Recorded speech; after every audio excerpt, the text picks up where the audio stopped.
Yo, what is going on, Headliner Nation? It's your boy, The Doc, and we are back with a brand new season of Injury Update. Yes, everybody's least favorite part of fantasy football has returned, which means your favorite doctor is back to talk about all the injuries that you need to know about for your fantasy team. And this year we are doing things a little bit differently, but I'm not going to bore you with the details of how we're changing this show. I'll save that for the end of the video.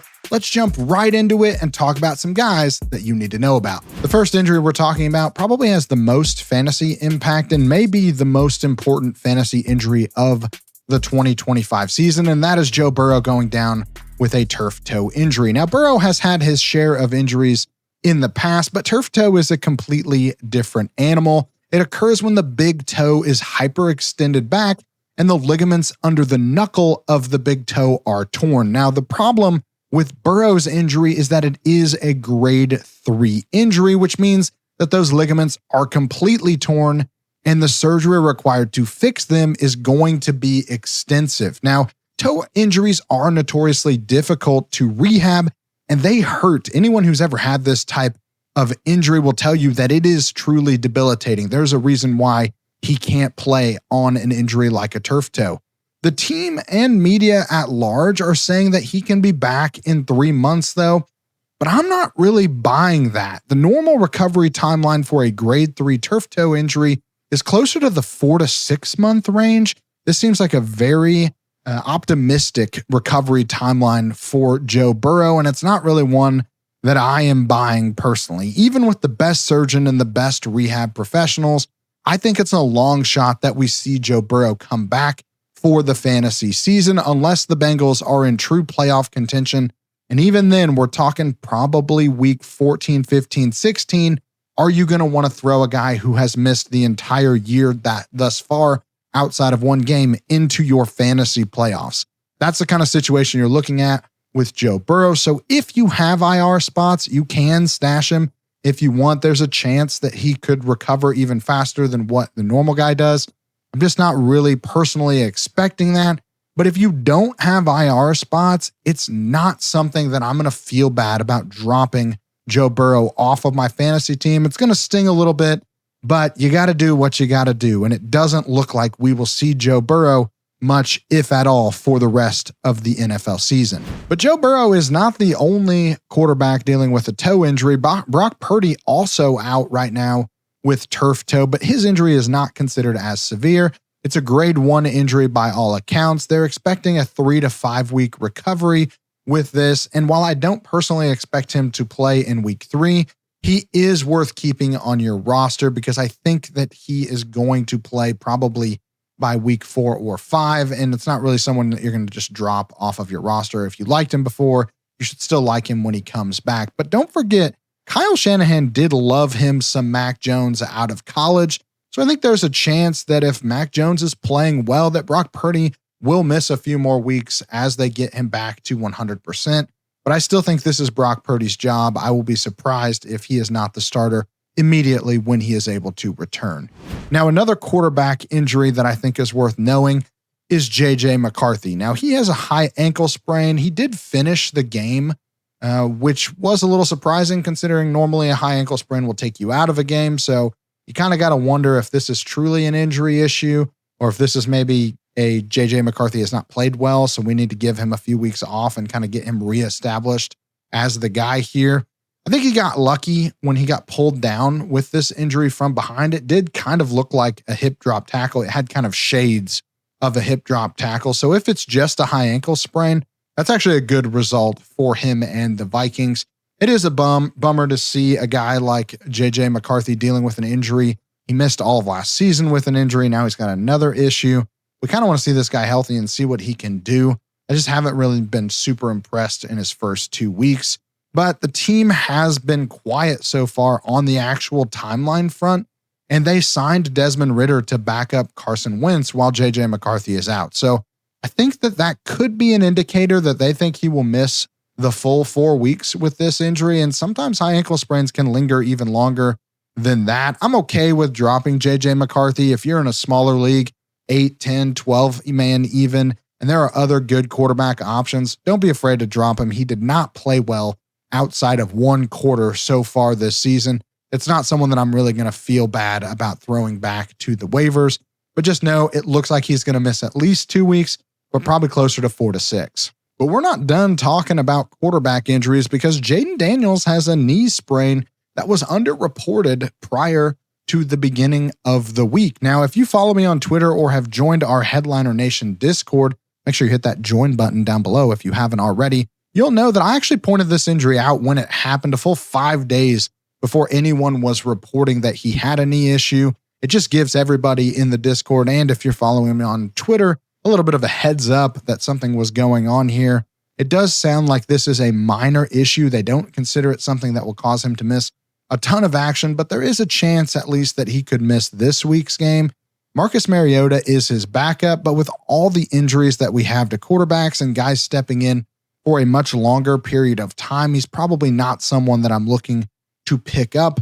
There are going to be better options for the long term if you lost one of these quarterbacks like a Joe Burrow, like a Brock Purdy. That's going to give you more upside long term than Marcus Mariota was. And again, I don't expect Jaden Daniels to miss much more than a week or two with this. He may not even miss time at all. Now, Justin Fields, on the other hand, has already been ruled out with a concussion for this week. He was thrown down hard on the back of his head, didn't return in week 2. Concussions can be kind of tricky to predict in terms of recovery timelines, but last year kind of proved that most of the time they're going to miss at least one game. Would not be surprised if he is back as soon as next week, but just know that Tyrod Taylor will be stepping in for him again, kind of a 1-week starter. There's probably better options on your waiver wire if you need help at the quarterback position. If you are enjoying this video, make sure you head on over to our friends at Underdog and sign up for a new account using the code Headliners. When you do so, they're giving you a free bonus pick as well as up to $1,000 in bonus cash on your first deposit. And if you want to play along with the Headliners this year, Jake is doing videos each and every week where he breaks down his favorite Underdog picks for the slate. So if you want to win a little bit of money and be a great member of Headliner Nation, make sure that you have signed up for Underdog using the code Headliners. We're going to shift over to the running back position with probably the biggest downer of the week from an injury perspective. That's Austin Eckler leaving with an Achilles tear. We've seen this play out enough times that I think pretty much everybody knew what happened to him as soon as it happened, planted that foot back, and we see a little bit of a ripple, and he goes down immediately, holds the back of his ankle. He knew it. We knew it. It's just really a shame when this kind of thing happens. I'm wishing him the best of recovery, and hopefully we can see him play again in the NFL next season. Now, Aaron Jones also left this week with a hamstring strain and has been placed on IR. Death, taxes, and Aaron Jones picking up soft tissue injuries. Some things are just unavoidable in life. He's been sent to the IR. Again, that does leave the door open for Jordan Mason to operate as a bell cow from a touches perspective. They have a backup quarterback there for the next month. I would not be surprised if Jordan Mason averages over 20 touches a game during this stretch. As for Jones, we'll see what happens with him when he comes off of IR, but I'm probably looking to move him off my fantasy team when he does. This is not going to work out well for Aaron Jones. They have other running backs that are performing at a higher clip than him. Just don't see a situation where he comes back and is fantasy relevant, at least not right away. Moving on to the wide receiver position, let's talk about Brian Thomas Jr. Now, he has definitely been a disappointment from a fantasy perspective so far this year, but it came out after week 2 that he's had a sore wrist. We've seen this kind of injury impact wide receivers in the past. Last year, we saw it with Keon Coleman and Tyreek Hill. There is significant worry when we're talking about wrist injuries, but they're describing this as just soreness. So I don't think this is something that they expect him to be dealing with for a long period of time. The encouraging thing for BTJ is that the targets are there. He's had 19 targets through 2 weeks. He's top 15 in the NFL in that category, and it's just a matter of turning those opportunities into fantasy points. If he catches the touchdown pass that he dropped in week 2, we're probably not even mentioning him in this video, but I still thought it was worth knowing that he has a wrist issue, and that might explain the slow start for Brian Thomas Jr. Now, Jaden Reed has a lot going on. He's got a clavicle fracture that caused him to miss most of week 2. but he's also been dealing with a foot injury, which we got more clarity on this week. He had surgery on that broken clavicle, but then he had surgery as well on his Jones fracture in his foot, which we have known he's had a foot issue for the last month or so, but we did not know that it was actually a Jones fracture. This is new information that the team never has really discussed, and it does complicate things from a recovery timeline perspective. Normally, a broken collarbone is about 6 to 8 weeks, but with the Jones fracture, that can average anywhere from 9 to 15 weeks of recovery, and players who return on the earlier side of that timeline have a significantly higher re-injury risk of that Jones fracture injury. So that does complicate things from Jaden Reed's recovery timeline. I'd guess that we don't see him until after week 10, maybe even longer if they decide to be conservative with him, which I think they probably will do because they have lots of capable wide receivers and pass catching options on the team. I think Jaden Reed is probably droppable in most leagues if you don't have a place to stash him on the IR. Let's keep this wide receiver train rolling with Drake London and his shoulder injury that he has been playing through. Now, he landed hard on his shoulder in week 1 and was basically a non-factor in week 2 because of it. Sure, he did play, he did lead the team in receiving yards, but he went from 15 targets in week 1 to just 4 in week 2. Now, granted, the whole team was relying primarily on the run game in this week's game. They didn't have to throw the ball a ton, but it is disappointing when he had nearly half as many targets as he is used to in his career. His career average is almost 8 targets a game, so 4 is pretty disappointing from a fantasy perspective. He does plan to continue playing through the shoulder injury. It should theoretically get better every week that he can stay healthy. So you're still slotting him in your lineups, but just know that that is probably why we saw such a huge drop-off in his production in week 2 compared to his huge target volume in week 1. Now, another guy that's been hurt for the first 2 weeks of the season is Xavier Worthy, and he had a shoulder dislocation, which was also resulting in a labrum tear. Worthy running into his own teammate is kind of, I don't know, a sign of things to come maybe with this Chiefs offense. It just is really bad luck, and it just is not a good look at all. The hope is that he can return this week with a Jalen Royals, who we're still waiting to see. That was their 4th round pick that we're hoping those two guys can come in, bring some juice before Rashee Rice comes back in week 7. But the problem is that with a labrum tear specifically, this recovery is going to be complicated. There's a pretty good chance that he's going to need surgery on this as the season ends later into next spring. But he's going to try to play through it with a brace. The brace is going to try to act the way that the labrum does. What the labrum does is it's basically a suction cup in your shoulder that holds your humerus in place. It holds your shoulder in place. And when you rip a suction cup, it can't suction anymore.